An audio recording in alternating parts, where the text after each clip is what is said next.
You cannot trust the United states of America. Air force को जो हमें इंपॉर्टेंस देना चाहिए था वो हम नहीं दे पा रहे एयरफोर्स को। आज की तारीख में जो हमें परेशान करा है वो जो बाइडेन एडमिनिस्ट्रेशन ने करा है। अमेरिकन वेपन्स का आप कहते हैं कि ठीक है साहब, हम स्क्वाड्रन्स आपसे खरीदेंगे, फॉर उदाहरण दे रहा हूं, इतने स्क्वाड्रन्स खरीदेंगे फाइटर एयरक्राफ्ट के, और वो मेक इन इंडिया होगा। अगर ट्रंप मान जाता है एक साथ डील साइन करो। यूक्रेन में जो जेलेंस्की है वो तो पागल बन गया। तेजस देखो, सुनो, हमें चाहिए, वी नीड इट, हमारी मजबूरी है, क्योंकि एक तरफ पाकिस्तान है, एक तरफ चाइना है। वो कट ऐसे बनाते हैं फाइटर एयरक्राफ्ट, ये डालो, हम लोग पीछे छूट रहे हैं क्योंकि we do not have engine technology.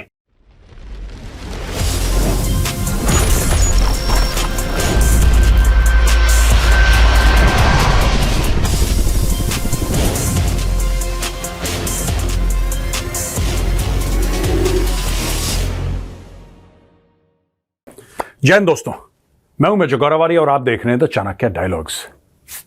दोस्तों, बड़ी विचित्र सी बात हो गई और खबर एक दिन पुरानी है, लेकिन फिर भी मैं आपके लिए एनालाइज करना चाहूंगा। पहले मुझे ऐसा लगा कि this news is not important, क्योंकि भारत में निवेश तो होता रहता है। भारत में निवेश डेली कोई ना कोई यहां पे आया रहता है और बोलता है कि साहब हम ये कर देंगे, वो कर देंगे, और कर भी देते हैं। अरबों का निवेश होता है। मैंने ज्यादा इसको जब एनालाइज करा तब मुझे पता लगा कि गेम कुछ और है। इतिहास अपने आप को दोहरा रहा है दोस्तों। आपको याद होगा कि हमारे पास मोर देन 65%, ये बात मैं कई बार कह चुका हूं, मोर देन 65% जो हमारा इक्विपमेंट है वो रशियन है। You know this very well. पूरे आर्मी, नेवी, एयरफोर्स सबका मिला के more than 65% of our equipment, 65% से ज्यादा जो रशियन है या रशियन ओरिजिन का है। चाहे आप इसमें मिग एयरक्राफ्ट ले लें, चाहे आप सुखोई ले लें, चाहे आर्मी में AK-47 ले लें, चाहे T-72 टैंक्स ले लें, चाहे आप T-90 ले लें, चाहे आप BMPs ले लें, चाहे आप इतने शिप्स हैं नेवी में वो ले लें। You know, I mean the whole thing, Russia Russia Russia. ये हुआ क्यों था? ये दोस्तों इसलिए हुआ था क्योंकि अमेरिका ने बोला कि हम भारत को हथियार नहीं देंगे। यहां पे भारत की जंग हो गई चीन के साथ, भारत का युद्ध हो गया पाकिस्तान के साथ, और भारत को हथियार चाहिए थे। और उस वक्त दुनिया में चल रहा था कोल्ड वॉर, यानी कि दो बड़ी महाशक्तियां थीं, एक रूस और एक अमेरिका। अमेरिका अपने आप को बहुत बड़ी डेमोक्रेसी बोलता था, लेकिन वो जाके घुस गया पाकिस्तान के खेमे में। तो भारत ने बोला साहब आप तो डेमोक्रेसी का गाना रोज गाते हो, और आपका गाना सुन के हमने बोला कि साहब हमें हथियार दे दो, हम खरीद लेंगे पैसा दे के आपसे हथियार जितने भी हमारे पास हैं। आपने मना कर दिया।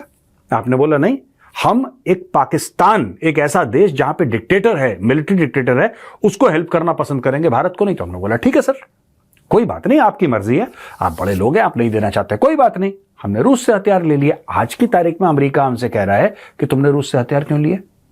अच्छा, अब इतिहास कैसे रिपीट हुआ? दो इंजन्स की बात है। देखिए, मैं आपको, let's be very honest about it, और उसमें ढकी छुपी बात नहीं है। You cannot trust the United states of America. मैं अमेरिकन लोगों की बात नहीं कर रहा, मैं अमेरिकन गवर्नमेंट की बात कर रहा हूं। ये अजीबोगरीब हरकतें करते हैं। मुझे ऐसा लगता है कि बड़ा शॉर्ट टर्म गेन देखते हैं अमेरिकन्स, लॉन्ग टर्म नहीं देखते। अब भारत ने बोला कि साहब तेजस मार्क 1 और मार्क 2 आ रहा है। तेजस मार्क 1 के लिए F404 का इंजन, F404, ये हमें इंजन चाहिए, ये GE का इंजन है। अमेरिका ने बोला डन, ठीक है जी। फिर बोला कि मार्क 2 आ रहा है तेजस, इसके लिए हमें वही जनरल इलेक्ट्रिकल का GE का हमें चाहिए F414। बोला डन। और डन बोले हुए साल डेढ़ साल हो गए, अभी तक एक इंजन नहीं आया दोस्तों। जो पुराने पड़े थे उससे काम चला रहे हैं, और भारत का जो मॉडर्नाइजेशन का प्रोग्राम है वो हट रहा है पीछे। हमें ऑथराइज्ड हैं 42 एयरफोर्स की स्क्वाड्रन्स, अभी हमारे पास हैं तकरीबन 31। 42 ऑथराइज्ड है दोस्तों, ये भी 42 का फिगर है। कई सीनियर एयरफोर्स ऑफिसर्स मुझे ये बोल चुके हैं, they are not serving, obviously they have retired, so they can speak to me openly, and they have also said it कि यार ये 42 से काम नहीं चलेगा, we need much much more. क्योंकि जब ये लिखा गया था, जब ये पूरी डॉक्यूमेंट बनाई गई थी 42 की, तब चाइना उतना बड़ा थ्रेट था नहीं। चाइना के साथ उस समय जब ये डॉक्यूमेंट बनाए गए लगभग शांति थी। किसी को यह नहीं पता था कि चाइना ऐसा उग्र रूप धारण कर देगा। अब कर दिया उसने, आ चुका वो गलवान पे। आज की तारीख में अगर चाइना शांति की बात करता है तो भाई सिर्फ एक चीज है, भारतीय फौजों ने उसको वहां पे रोक के रखा है। जिस दिन उसको लगेगा कि एक ओपनिंग है, दोबारा आने की कोशिश करेगा। विफल होगा लेकिन कोशिश जरूर करेगा, और उसको विफल करने के लिए हमें हथियार चाहिए। और एयरफोर्स को, जाहिर सी बात है कि एयरफोर्स को जो हमें इंपॉर्टेंस देना चाहिए था वो हम नहीं दे पा रहे एयरफोर्स को। अब रशिया बीच में आता है और फिर से इतिहास अपने आप को रिपीट करता है। यहां पे अमेरिका हमें इंजन नहीं दे रहा, रशिया ये कह रहा है कि साहब हम पूरे भारत में मैन्युफैक्चरिंग खोलेंगे। रशिया बनाता क्या है जिसकी मैन्युफैक्चरिंग खोलेगा भारत में? What does Russia make? I mean manufacture. जमीन से तेल निकालता है, वो तो नेचुरल रिसोर्स है, उसको वो रिफाइन कर दे, गैस को रिफाइन कर दे, कोल निकाल ले। मैं मिनरल चीजों की बात नहीं कर रहा। कौन सी ऐसी मैन्युफैक्चर्ड चीज है रशियन जो कि फेमस है? हथियार। और उनमें से भी सबसे फेमस कौन सा? आपने नाम सुना है, घर घर में बच्चा बच्चा जानता है, AK-47। मैं AK-47 का उदाहरण इसलिए दे रहा हूं क्योंकि बोलूंगा फट से समझ जाएंगे, फट से समझ जाएंगे, क्योंकि सब जानते हैं it is the world's most sold and bought automatic rifle. इससे ज्यादा ना कोई ऑटोमेटिक राइफल दुनिया के इतिहास में, जब से ऑटोमेटिक राइफल्स आई हैं, इतनी कोई ना बिकी ना खरीदी गई। अब खबर यह है दोस्तों, 15th VTB Russia calling investment forum हुआ और वहां पे एक अनाउंसमेंट हुई। अनाउंसमेंट यह हुई, व्लादिमीर पुतिन ने बोला कि हम भारत में हर जगह मैन्युफैक्चरिंग के प्लांट्स खोलेंगे। तो पुतिन ने हाईलाइट करा कि रोजनेफ्ट जो है कंपनी, उसने $20 अरब, रशियन कंपनी है, स्टेट ओन्ड, उसने भारत में $20 अरब का ऑलरेडी निवेश कर चुके हैं वो लोग।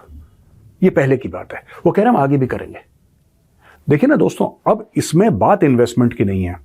इजराइल एरोस्पेस इंडस्ट्री है, इजराइल एरोस्पेस इंडस्ट्री ये कह रही है कि हम भारत के साथ बैठ के we'll talk about AI, we'll talk about satellite communication, we'll, you see, basic background इसमें डिफेंस है। Defence manufacturing is at the core. मैं इजराइल पे बाद में आऊंगा, पहले रशिया का यहां पे सॉर्ट आउट करते हैं मामला। देखिए बात यह ना कि रशिया को भी एक एंगल दिखाई दे रहा है। Russia also sees an angle, and what is the angle that Russia is seeing? Russia को यह एंगल दिखाई दे रहा है कि भाई भारत जो है, it is surrounded by enemies. एक तरफ पाकिस्तान है और एक तरफ चाइना है। और रशिया यह भी जानता है कि America looks for opportunity. America किसी का सगा साथी नहीं है। तो अब रशिया बीच में आता और कहता है कि साहब आप बताओ आपको क्या चाहिए।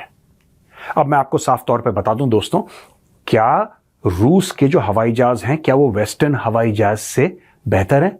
I don't think so, I don't think so. क्योंकि अगर आप टेक्निकल चीजों में घुसेंगे और आप इंजन की लाइफ देखेंगे, ये सब चीजें मैटर करती है ना। सिर्फ ये नहीं कि हवाई जहाज कितनी स्पीड से चल रहा है, इंजन की लाइफ रशियन इंजन की किसी वेस्टर्न इंजन एयरक्राफ्ट के इंजन से काफी कम है। चाइनीज की तो बेड़ा ही गर्क है, चाइनीज इंजन का तो वो तो चलते ही नहीं, कुछ 100 घंटे में निकल लेते हैं वो, फिर आपको उनको you have to repair them and replace them और व्हाटएवर। बट यहां पे क्या है कि all these engines that Russia is making are getting better and better. और आज की तारीख में रशिया को एक ओपन वॉर का भी एक एक्सपीरियंस हो गया है। उसके बीच में रशिया यह कहता है कि हम भारत में जगह जगह मैन्युफैक्चरिंग प्लांट्स खोलेंगे।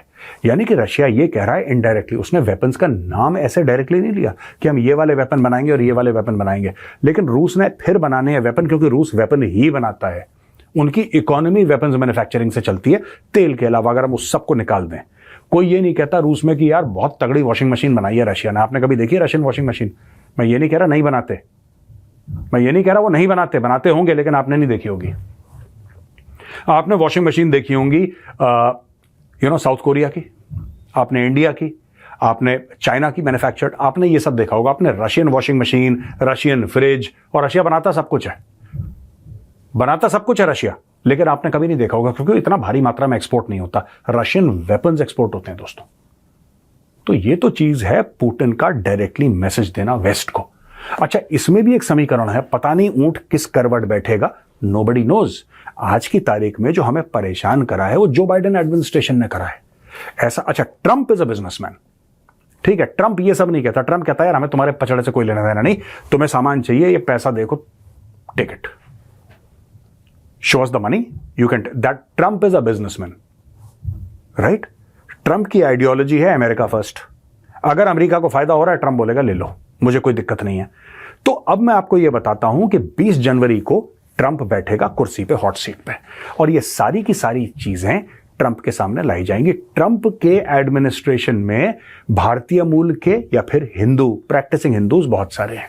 मैं ये नहीं कह रहा कि वो अमेरिका के इंटरेस्ट को पीछे रखेंगे और भारत के इंटरेस्ट को आगे रखेंगे, ऐसा नहीं होने वाला। Let us not expect that, let us not expect that Vivek Ramaswamy आते ही गले लग ले, ऐसा कुछ नहीं होने वाला। लेकिन yes there will be religious and cultural sensitivities, और ये सब चीजें बहुत मैटर करती हैं जियोपॉलिटिक्स में, बहुत मैटर करती हैं जियोपॉलिटिक्स में, और ये होने वाला है, राइट। कैश पटेल का नाम ले लो, तुलसी गैबार्ड का नाम ले लो, आप विवेक रामास्वामी का नाम ले लो, और भी 3-4 लोग हैं, ये सब सीनियर लेवल पे, these are cabinet minister level people there, and Trump depends upon them, right. अब मैं ये कहने वाला हूं कि भारत को अगर हथियार मिलने हैं तो मुझे ऐसा लगता है कि ट्रंप की 4 साल की प्रेसिडेंसी में भारत को जो डील साइन करनी है, भारत एक बार डील साइन करके खत्म करे, क्योंकि अगर डेमोक्रेट्स वापस आएंगे, ये फिर what are your pronoun, she him her, ये सब ये बकवास में लग जाते हैं ये लोग। ये सेक्स और जेंडर फर्क होता है, और एथनिसिटी क्या है, रेस क्या है, इनका यही बकवास है। मैं आपको बता रहा हूं डेमोक्रेट्स की, हम ये नहीं करेंगे, ये नहीं करें। अरे भाई, सीधी सामने खड़ा है चीन, और भारत और चीन की लड़ाई होने वाली है, किसी का बाप नहीं रोक सकता वो लड़ाई, आज ना हो 5 साल 10 साल में लड़ाई होगी। Will we be ready? और दूसरी बात है, are American weapons the best in the world? Definitely, इसमें कोई डाउट नहीं है यार। अमेरिका से बेहतर हथियार कोई नहीं बनाता, ना रशिया, ना चाइना, ना कोई। They are the ultimate weapons, जैसा अमेरिका बनाता है कोई नहीं बनाता।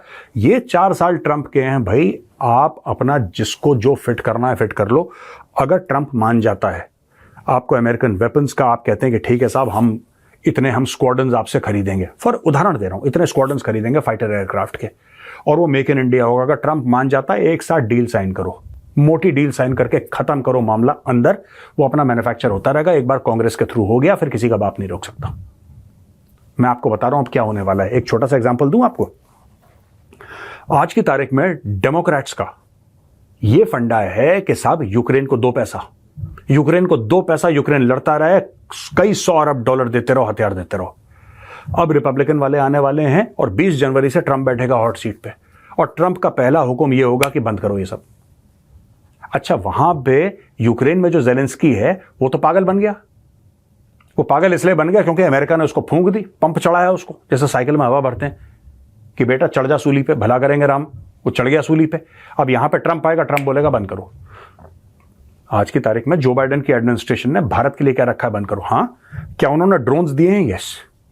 क्या उन्होंने 1-2 और चीजें दी हैं? Yes.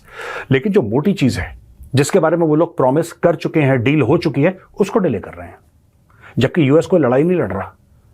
America is not fighting any Wars right now. हाँ, उनकी इंटरनेशनल डिप्लॉयमेंट है, वो आज से नहीं है, वो 70 साल से है यार। वो आज से कोई डिप्लॉयमेंट उनके फॉरेन बेसिस तो कब से हैं। लेकिन आज की तारीख में यूएस जो है भारत के इंजन्स डिले कर रहा है, और भारत कह रहा है यार तेजस देखो, सुनो, हमें चाहिए, वी नीड इट, हमारी मजबूरी है, क्योंकि एक तरफ पाकिस्तान है, एक तरफ चाइना है, and China is churning out fighter aircraft like cookies यार। वो कट ऐसे बनाते हैं फाइटर एयरक्राफ्ट, ये डालो ये डालो, हम लोग पीछे छूट रहे हैं क्योंकि we do not have engine technology. रूस ने ये ओपनिंग देखी है, रूस बीच में कूद पड़ा है। अब आप बताइए नीचे लिख के कमेंट्स में, क्या भारत को रोकना चाहिए?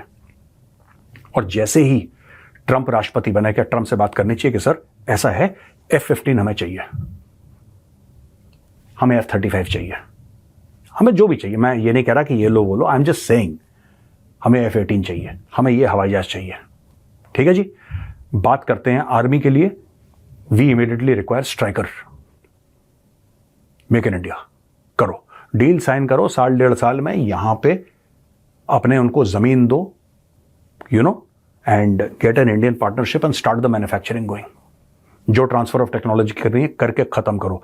मैं आपको बता रहा हूं, आपके पास एक विंडो है दोस्तों। अगली बार कुछ नहीं पता ऊंट किस करवट बैठेगा, रिपब्लिकन आएंगे, Democrat, and you absolutely cannot put the sovereignty and the safety security of India in somebody else's hands. वो तो हो ही नहीं सकता, ना हम करेंगे ना ऐसा हो सकता है। लेकिन ये एक बड़ी इंपॉर्टेंट बात है। अब आते हैं इजराइल एरोस्पेस इंडस्ट्रीज पे। इजराइल एरोस्पेस इंडस्ट्रीज की भारत के साथ एक बहुत बड़ी डील हुई है। लेकिन कौन कौन सी कंपनीज के साथ डील हुई है? Bharat electronics, right, Lawson and Toubro. अच्छा, वो हाथ मिला रहे हैं HAL से। ये सारी की सारी कंपनीज करती क्या है बाय द वे? भाई, ये सारी की सारी कंपनीज हथियार बनाती हैं। चाहे इजरायलीज बात करें AI की, चाहे वो बात करें स्पेस की, चाहे वो बात करें बिग डेटा की, it is all getting weaponised. और भारत ये जानता है, मोदी सरकार इस चीज से भली भांति परिचित है कि America is not a reliable partner. Trump अगर रिलायबल हो भी गया, बाय द वे, आप मान के चलो 4 साल की विंडो है बॉस, जब तक वो है, उसके बाद कौन आएगा, क्या होगा, नोबडी नोज। अच्छा, अमेरिका में इतना कंफ्यूजन है कि ट्रंप के आने से पहले, वोटिंग से एक दिन पहले तक सब लोग यही कह रहे थे कि कमला हैरिस बनने वाली है, प्रेसिडेंट बनने वाली है। बड़े बड़े सेलिब्रिटीज, अरे बन गई यार, बन गई, इट्स डन। और कक से अचानक ट्रंप आ जाता है और हर जगह, everywhere we see red red red red red red red red, blue के थोड़े से स्प्लॉचेस हियर एंड देयर।